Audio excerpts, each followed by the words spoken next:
Julius Thabiso Mndawe was often described as a good guy, a guy that had a weakness for women, who loved gardening. His neighbor, Gogo Lizzie, always marveled at his spinach as well as Millie's. She would always be surprised as to why his would grow so beautifully and hers would not. But unknowingly, he was using human remains as a fertilizer. For more than a year, Julius had been stalking women in his village as well as the neighboring village in Mpumalanga. That was when he decided to take it onto Facebook, and that is when he met 24-year-old Toki Tlake. Toki's sister Gladness knew something was wrong when she hadn't heard from her sister in a while. She knew her sister was a private person, and when she left on the 10th of May 2019 and didn't return to her 4-year-old daughter, she knew she had to go to the police. She filed a missing persons report and the police acted promptly. They traced down Toki's phone to Mndawe's house. It was said the two had only known each other for 3 days. The police went to Mndawe's house, but he fled out the window. But the very next day, his mother brought him to the police station.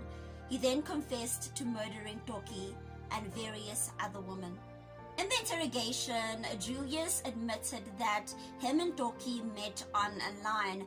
That was when they decided to meet up at his place and have sex. After that, Toki demanded money, in which he refused. The very next day, she came back again demanding money, and an argument ensued. She slapped him, and then he punched her, and she fell to the ground and hit her head. That was when he realized that she was dead. He then took off Toki's clothes and buried her in the yard next to the toilet. His 2 other victims were found inside the house, whilst the others were found in the garden.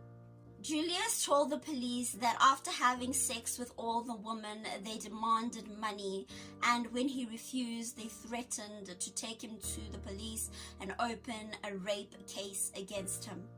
The victims were identified as Toki Tlaka, who was 24 years old, Banela Khoza, who was 15, Nokolo Mdluli, who was 19, Felicia Shabangu, who was only 17, as well as Nomthandazo Mdluli, who was 19 years of age. It's alleged that Julius suffocated each one of his victims to death and then buried them in shallow graves. What's sickening about this case is not only the fact that he killed these young women, but he sold the vegetables in which he planted over these dead women. He had no conscience. He is a psychopath. Julius Thabiso Mndawe's trial is ongoing. He's charged with 5 counts of murder, violation of a corpse, as well as the concealment of a body. He decided to abandon bail and is still behind bars.